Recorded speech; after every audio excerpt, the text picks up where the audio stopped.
meus irmãos, a graça e a paz do nosso Senhor Jesus. Espero que os irmãos estejam bem, espero que tenham passado bem da última aula para essa.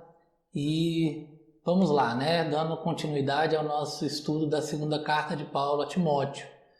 Nós estamos no capítulo 2 e na semana passada nós encerramos falando sobre receber a fé ser um privilégio, mas também que nós temos a responsabilidade de transmitir através da proclamação do Evangelho, através do ensino do Evangelho e através do discipulado. O apóstolo Paulo agora vai falando ainda acerca dessa transmissão. Ele vai nos apontar através de algumas ilustrações, através de metáforas, os desafios ou o custo que muitas vezes nós temos ao proclamar o Evangelho. Nós sabemos que é um privilégio, mas tem um preço.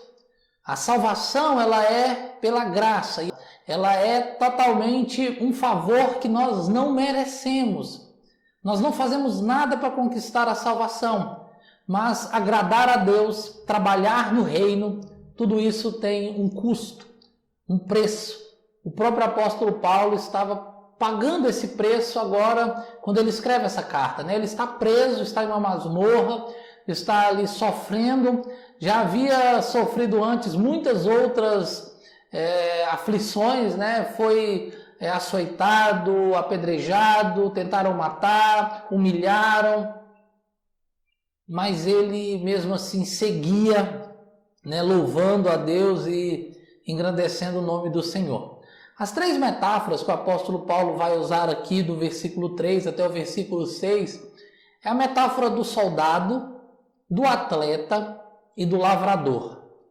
São três metáforas que o apóstolo Paulo usou bastante em suas cartas. Ele fala bastante sobre soldado, sobre guerra, sobre armadura. Também fala de semear, de plantar, de colher. Fala de corrida, de coroa. Então, são metáforas que o apóstolo Paulo vai usar várias vezes aí ao longo das suas cartas, mas aqui ele coloca ali as três juntas para falar um pouco desse custo, desse preço que o proclamador, ou seja, o cristão, tem que levar. Sempre lembrando que nós falamos na última aula que ensinar, ou seja, trazer um sermão, preparar um estudo, requer dom, nem todos vão fazer, mas proclamar, ou seja, anunciar o Evangelho, falar que Jesus salva e discipular, ou seja, ter uma vida que testemunhe Cristo, que ensine através da vida e que outras pessoas junto com você possam ver Cristo em você e você traga ensinamentos acerca da palavra de Deus, isso todo cristão tem que ser, tem que fazer, e esse é um dever de todos nós. Então, vamos falar aí sobre essas três metáforas que o apóstolo Paulo abordou aqui nessa carta. A primeira metáfora é do soldado dedicado, do verso 3 até o verso 4. Acompanhe o texto aí na tela do seu aparelho que você está nos acompanhando. 2 Timóteo, capítulo 2, verso 3 e 4, diz assim: Participa dos meus sofrimentos como um bom soldado de Cristo Jesus. Nenhum soldado em serviço se envolve em negócios desta vida, porque o seu objetivo é satisfazer aquele que o arregimentou. As experiências do prisioneiro Paulo, fez com que ele pudesse observar bem de perto os soldados romanos. É claro que a figura do soldado ela era bastante conhecida em todos aqueles que viviam em todo o Império Romano. Todos aqueles que estavam ali no Império cotidianamente viam esses soldados. Mas o apóstolo Paulo, na prisão, ele teve um contato ainda mais próximo. Em alguns momentos ele foi algemado a algum soldado. Então ele teve ali tempo e pôde observar o comportamento do soldado. ele vai aplicar isso aqui traçando esse paralelo entre o soldado e o cristão. Como eu já disse, em várias passagens, o apóstolo Paulo vai falar de luta, de guerra, de combate, de batalha, vai falar da armadura. Então é uma metáfora bastante usada pelo apóstolo, mas aqui ele vai falar de uma maneira um pouco diferente. Ao tratar do soldado, ele vai abordar a questão da dedicação, do soldado estar disposto a sofrer e também do soldado permanecer sempre em guarda, estar sempre atento, estar sempre ali disposto. Ele começa falando para que ele esteja disposto. Essa disposição, esse ímpeto de estar sempre disposto a fazer, sempre querendo fazer, é do soldado. E isso tem que estar também na nossa vida cristã, Nós não podemos nos acomodar como cristãos. À medida que o tempo passa, muitas vezes a tendência é que a gente se acomode, que nós venhamos a querer, a gente fique ali um pouco mais desanimado, mas nós temos que ser dedicados. E dedicados, irmãos, requer também uma outra palavra que o apóstolo Paulo vai usar aqui, que ela chama a nossa atenção, porque é aquilo que nós não queremos, Ninguém quer sofrer. E o apóstolo Paulo vai falar desse soldado estar disposto a sofrer.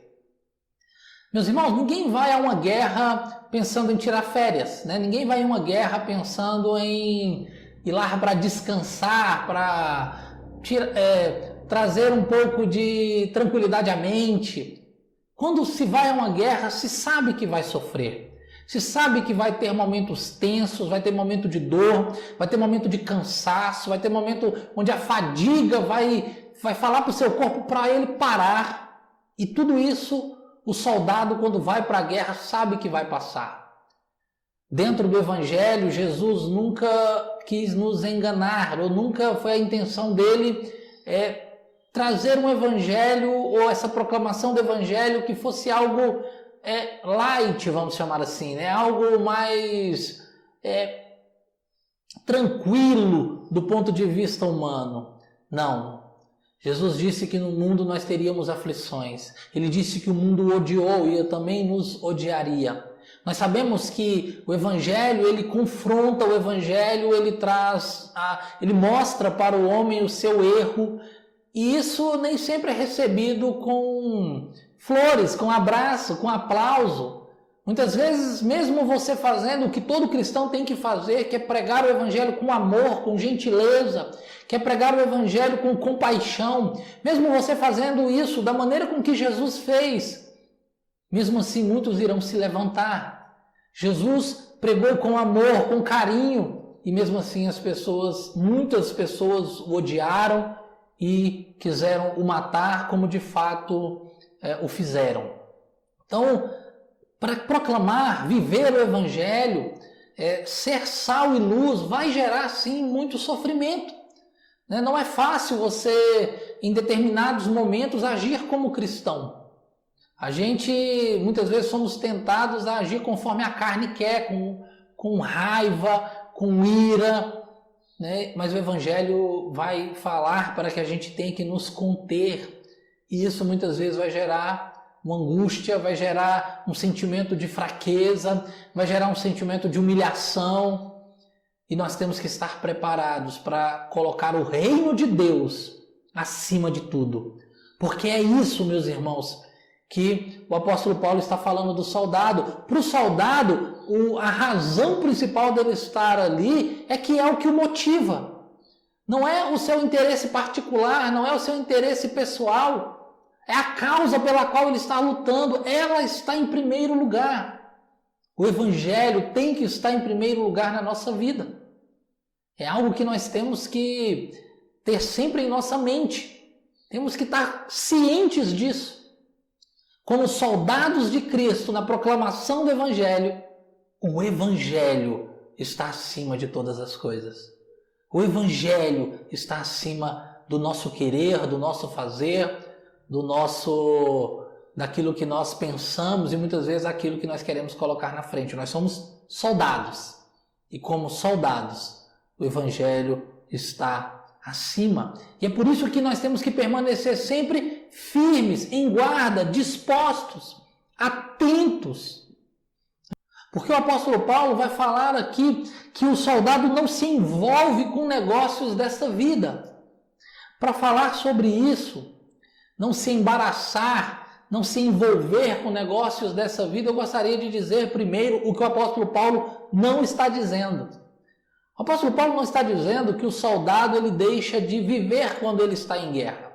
O soldado continua, aquele que tem família, ele continua zelando pela sua família, ele continua se alimentando, ele continua se cuidando, ele continua fazendo aquilo que é possível ser feito. Mas ele coloca em primeiro lugar o combate, a batalha, a guerra. Então, quando é preciso ir, ele vai. Quando é preciso voltar, ele volta. Quando é preciso ficar em guarda, ele fica. Quando o apóstolo Paulo diz aqui, não se envolver com negócios dessa vida, ele não está falando que a gente tenha que ficar em um mundinho fechado. Como muitas seitas, como muitas organizações, né, aí que pregam heresias, ensinam. Nós não somos um clubinho fechado. O cristão é sal e luz do mundo, da vida. Nós estamos aí para proclamar o evangelho ao mundo, portanto nós estamos no mundo. Mas nós não nos envolvemos, nós não nos embaraçamos, ou seja, o mundo e não pessoas, o mundo enquanto a cultura, enquanto aquilo que é disseminado, ensinado, tudo aquilo de ruim que o mundo tem, nós não deixamos isso penetrar no nosso coração. Nós não absorvemos isso e isso não passa a fazer parte de nós. Pelo contrário, quando nós nos tornamos cristãos e um novo nascimento se dá na nossa vida, nós rejeitamos tudo isso. Não nos envolvemos com essas coisas, mas nós cuidamos de todas as coisas segundo aquele que nos arregimentou, aquele que nos chamou, que é o nosso Senhor Jesus.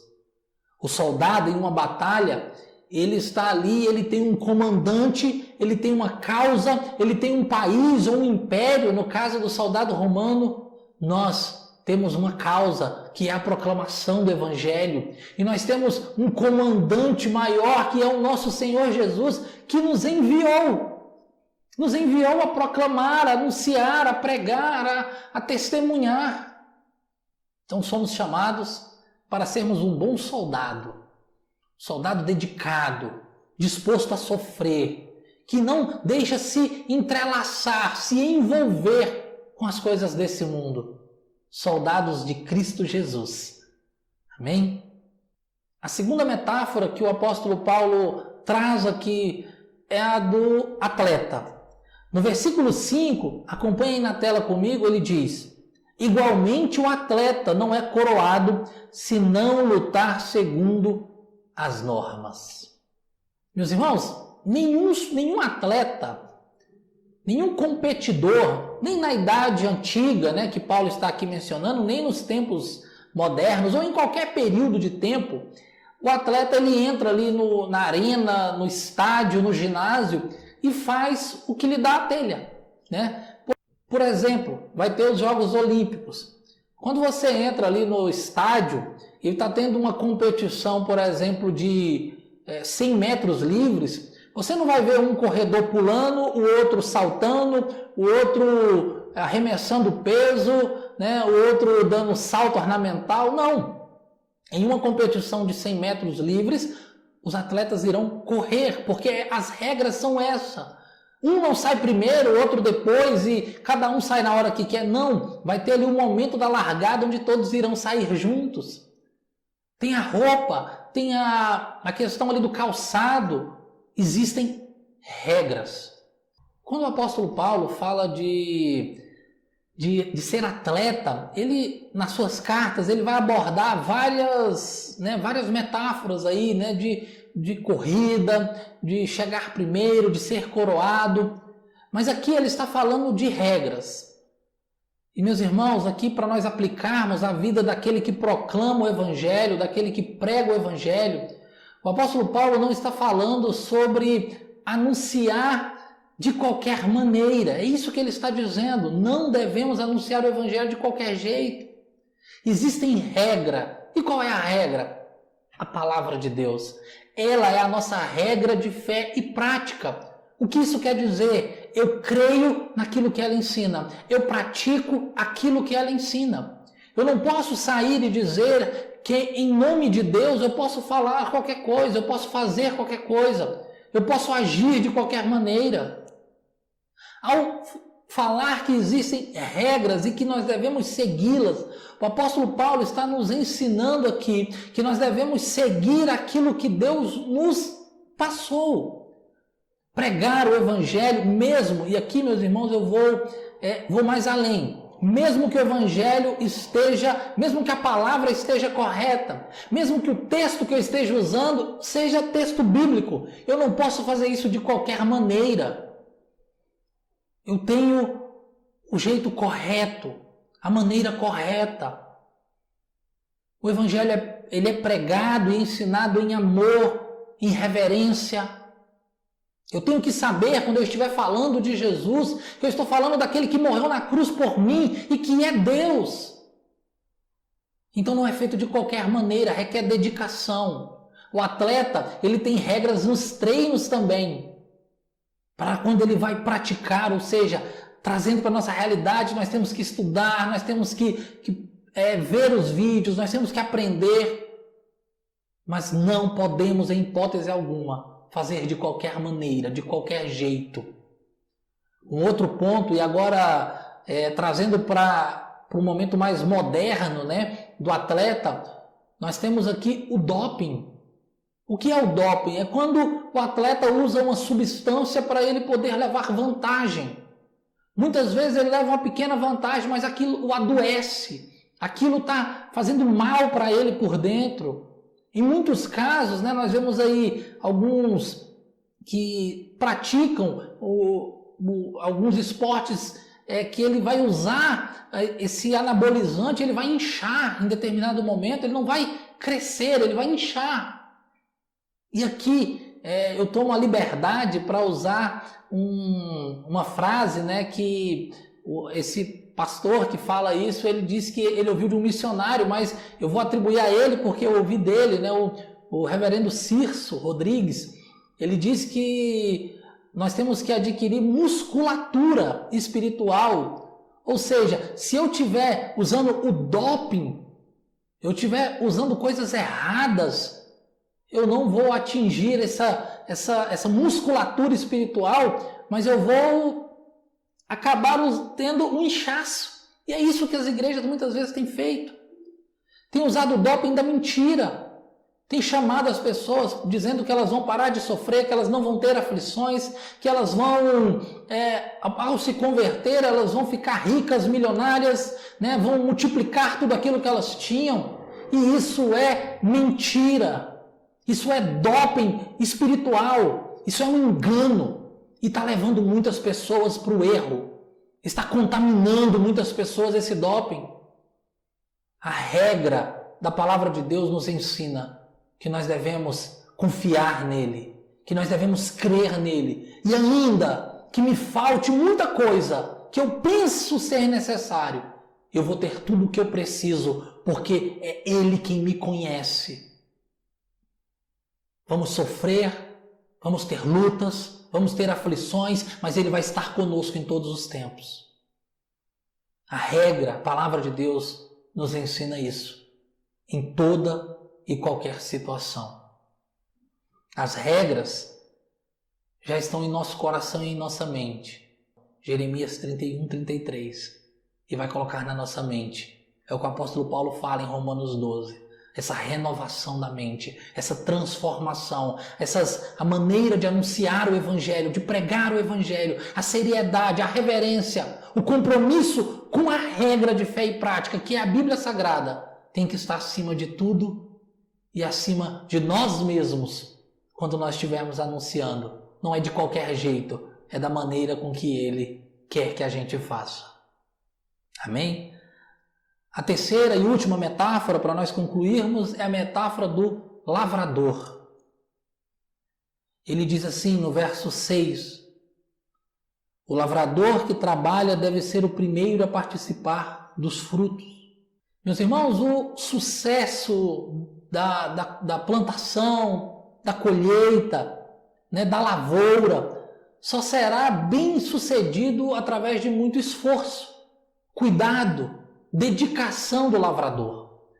Se nós falarmos hoje, né, dessas lavouras que não tem aí um processo de um maquinário especializado, onde é feito quase tudo manualmente, se nós conversarmos com o lavrador, ele vai falar do esforço dele, né, da dedicação que ele precisa ter.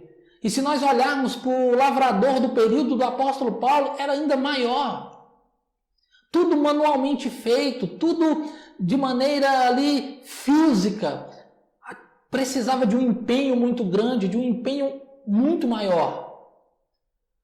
Quando nós paramos aí para fazer esse paralelo com o cristão, como o apóstolo Paulo faz, nós entendemos que requer um esforço nosso também anunciar o Evangelho.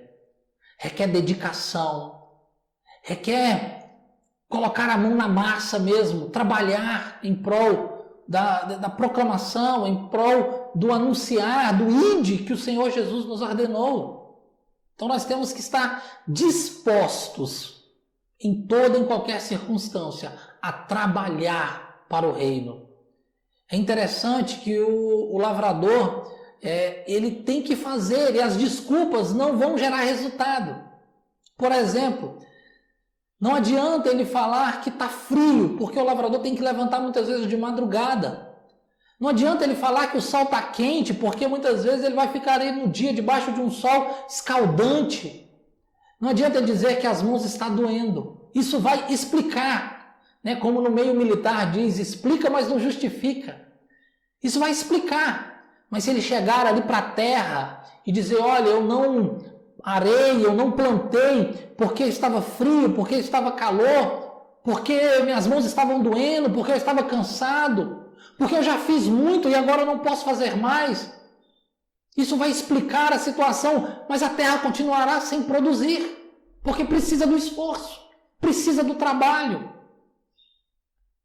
E é isso, meus irmãos, que nós, como lavradores da palavra de Deus, temos que entender. Não adianta eu vir com desculpas e dizer, olha, eu não tenho tempo, o mundo está muito complicado, as pessoas não querem saber de Deus, o inimigo está furioso. Não adianta eu usar qualquer desculpa. Talvez eu possa convencer uma ou outra pessoa, mas o mundo continuará perdido, almas perdidas, precisando que eu leve o Evangelho, que você leve o Evangelho. Então não adianta ter desculpas, nós precisamos trabalhar. Um outro desafio do lavrador é que quando ele planta muito, trabalha muito, ele olha e tem muita coisa para fazer. Nós sempre estamos conversando com os irmãos aí que trabalham na zona rural ou que tiveram experiências ao longo da vida da zona rural, e a principal coisa que eles nos dizem é, olha, nós trabalhamos, fazemos, e quando a gente olha tem muito mais ainda para fazer. Mas sabe o que eles fazem? No outro dia, eles levantam novamente de manhã cedo e vão fazer, porque precisa ser feito. É isso, meus irmãos, que nós devemos fazer concernente à pregação do Evangelho. Muitas vezes nós falamos, mas eu já falei tanto, eu já preguei tanto, eu já anunciei tanto, que estou cansado, que já não aguento mais. Não deixe o cansaço espiritual, físico, emocional te abater. Porque você vai desfrutar aí dos primeiros frutos, como diz o apóstolo Paulo. A seara é grande, como Jesus nos fala no Evangelho. Os trabalhadores são poucos e Deus conta com você para trabalhar nessa seara, para produzir, para se engajar. As conversões que vêm dele, nós plantamos, ele vai dar o crescimento, é ele que vai gerar os frutos. E nós vamos poder fazer como o apóstolo Paulo faz lá em Filipenses 4:1, olhar com alegria para esses frutos e dizer que Ele é a nossa coroa. É fruto do nosso esforço, mas da misericórdia de Deus. Nos alegrarmos com esses frutos produzidos em saber que tinham pessoas condenadas, mas Deus nos usou como instrumentos dele. Olha o privilégio que é isso. Ser instrumentos na mão do Deus Todo-Poderoso que criou todas as coisas. Temos que ser instrumentos. Portanto, meus irmãos, como bons soldados, como bons atletas, como bons lavradores, nas mãos de Deus, nós temos que proclamar e pregar o Evangelho. Amém? Que Deus possa nos abençoar, nos capacitar dia após dia e que nós possamos estar engajados nessa tarefa de proclamar o Evangelho do nosso Senhor Jesus. Quer seja com ensinos, quer seja anunciando, quer seja discipulando, que a gente faça isso com dedicação, com suor, muitas vezes com sofrimento, mas acima de tudo, com a alegria do Espírito Santo dentro de nós. Amém? Peço que os irmãos estejam aí lendo a segunda carta de Paulo a Timóteo, sempre que a gente está aqui trazendo os ensinos, que os irmãos possam ver os vídeos que ainda não viu e que siga confiando e siga firme nesse propósito de aprender a palavra de Deus. Amém? Quero abençoar a sua vida em nome de Jesus. Pai, que o Senhor esteja abençoando a vida deles grandemente, ó Pai, abrindo a mente e o coração, que eles possam cada dia mais agir como esse soldado firme e dedicado, como esse atleta seguindo a Tua palavra, Senhor, a Tua regra de fé e prática, a nossa regra de fé e prática, Senhor, que nós possamos estar como lavradores, trabalhando na Tua seara, sabendo, ó Pai, que o nosso trabalho em Ti não é vão. Muito obrigado, em nome de Jesus. Amém. Amém? E até a próxima semana. Que Deus nos abençoe.